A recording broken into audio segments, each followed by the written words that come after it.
So I already had a bit of business knowledge because when I was 18 I started a photography business. So that came about for my 18th birthday. I was bought a camera and I was like, oh well, in that summer before I went to uni I just put it out, you know, on those like buy it, sell it, swap it groups. Yeah.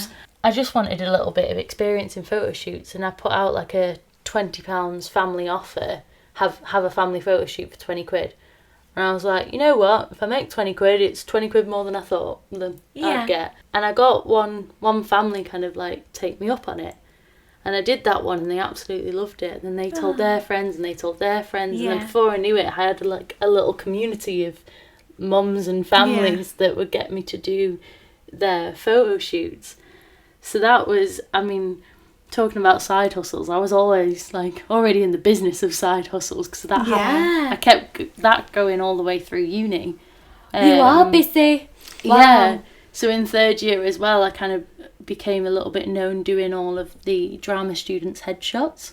Oh, I love that. Because obviously I was a lot cheaper than going to get like proper professional ones. Yeah. But because I wasn't a shit photographer, they were pretty decent, and like the lecturers of the drama course was just like, oh, who did these? Like everyone should go to her. Yeah. So even the drama teacher was just like, oh no, everyone go to Sophie and get your headshots done. How much were you charging for those at that point? Was it just like a little bit of free time or? I think it was about 30 quid. Yeah. Which isn't a lot for headshots. But how many people did you do? That must have been a lot.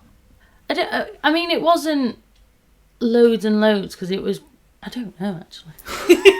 Well, either way, it's still like a nice side, and especially as a student. Yeah, That's well, it was really about good. 30 quid and I'd deliver about 5 edited photos. So it wasn't a massive trade-off for time for me. Obviously, it was the photo shoot that would take about half an hour. And then I'd give them between 5 and 10 photos maybe. Yeah. But I really enjoyed the editing side of it. Yeah. And it was at this point that I started doing weddings as well. I didn't know you did wedding photography. Yeah, I did a wedding on New Year's Eve just gone. Yeah. Did you? Yeah. But you literally are a woman of many talents. Yeah. I can't get over this. Wow, that's amazing. Yeah, so I got into weddings and I do love it. But wedding photography is so different to any other style of photography, I think. And there's an added pressure to the fact that this is their day. This is their one day. If you mess up, you don't redo it. No. Yeah. And it's all on you. And I think that's the stress that I wouldn't be able to deal with. Be like, oh. Yeah. And I've not done loads and loads of them. I've done enough to know what I'm doing, obviously. But I think because I'm not a sole wedding photographer, I still get that imposter syndrome of just like, oh God, can I do this? Is this going to be okay? What if they all turn out blurry and I've messed up everything? Yeah. And like, of course, it's fine. Like some of them are blurry, but that's the nature of photography. Yeah, that's why you take loads and loads. Yeah, that's why I took like 3,000. So you've got enough to choose from. Sorry, I can't get over that. How many weddings have you done, would you say? Maybe about 10 over the last 3 years. That's so good. So it's not like loads and loads and stuff, but when you take into consideration I do a lot of other stuff, it's not like I'm like, oh yeah, I'll do a wedding. Oh, it's enough. I'll sit on the arse for... I've not really had like a specialist niche in photography. Again, jack of all trades. But I've just had a go at everything, basically. I've kind of settled into portrait photography and I've decided I love doing children's and family photography. But I actually went over to Camp America when I was 19, I think. Story on that was funny, kind of insight into me. I turned up to a Camp America interview. So they have all of these camps around the room and you just kind of go up to them, kind of say what you do, basically an interview. And I remember the camp that I ended up going to, it had a big sign above the table that said 21 plus. I walk up, ukulele in hand. Oh my God, that is so Camp America. Yeah, absolutely. I did a talent show with the kids when I was there. We did a ukulele version of I Like Big Butts and I Cannot Lie. No, you didn't? Yeah. Yeah, with 10-year-olds. It was hilarious. 10-year-olds. That's like Ross and Rachel energy. I like big butts and I can at night. Yeah, imagine. I like big butts and I get at night. Oh my so god, funny. you've got a voice of an angel. Oh God, Is there stop. anything this girl can't do? No. Yeah, sleep. That's fair enough. So I rocked up to this interview, and I remember I was chatting with one of the people that works there in the queue, and he was just like, oh yeah, great, go and speak to the guy. And at the end of the interview, I was just like, oh yeah, we'd love to have you come and do photography. And then they start filling out the forms, and I'm just like, oh, how old are you? And I said 18. And I'm like, what? I was like, I'm 18, which, that wasn't weird. You can be 18 and go. And they're like, did you not see the sign? The big 21 plus sign. I was like, I just thought you had 21 plus jobs available. And they were like, you know what? Fair play, come on then. That's so funny. And it was funny as well because the guy in the queue, he's like, if I would have asked you at your age in the queue, I'd have said don't bother going.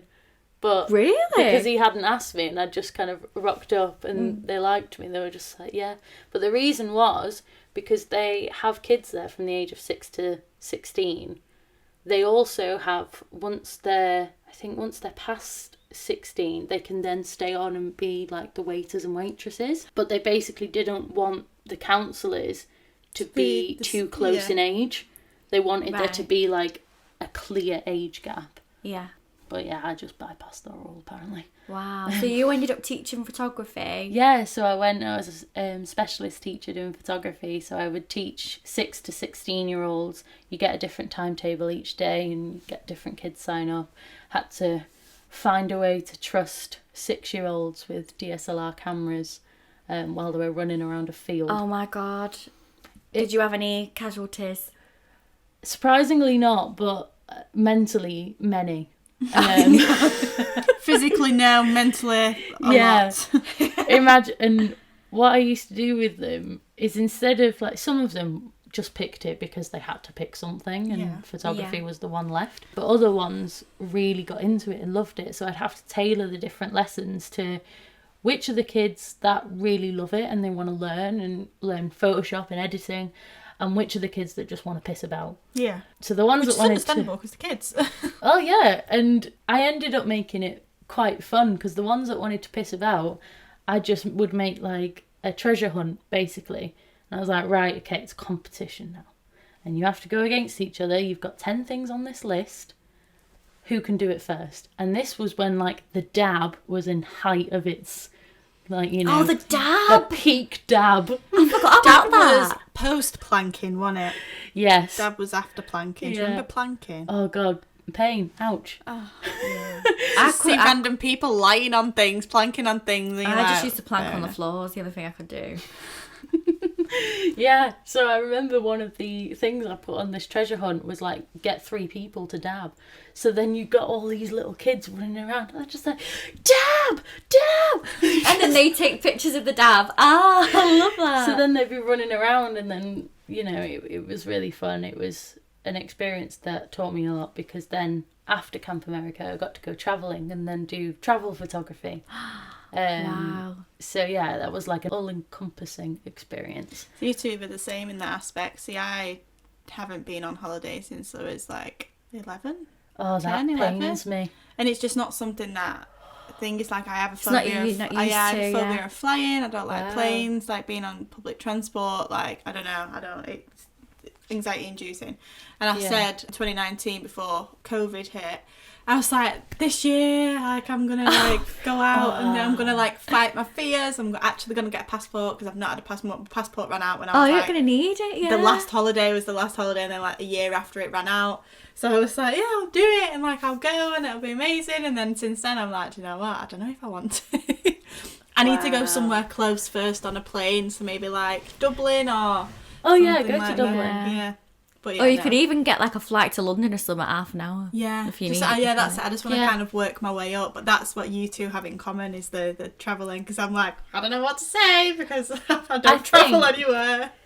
I think once you've got on a plane on your own, your independence, like to me it felt like there's nothing I can't do now. Yeah. Because I got on a plane in London and went to New York on my own. And I think once you've done that, it's like, okay, it's fine now. That's amazing. And the whole travelling experience, like, was my fondest memories come from that experience. And I think a lot of my personality is based around wanting to travel. Yeah. And when the pandemic hit, I really did love meeting people and having those experiences. And I saved a lot of money in the pandemic because I couldn't go anywhere. And well, a lot of people did, didn't they? Yeah. And that's And you had your everything side I'd spend hustle. my money on. Yeah. And the side hustle.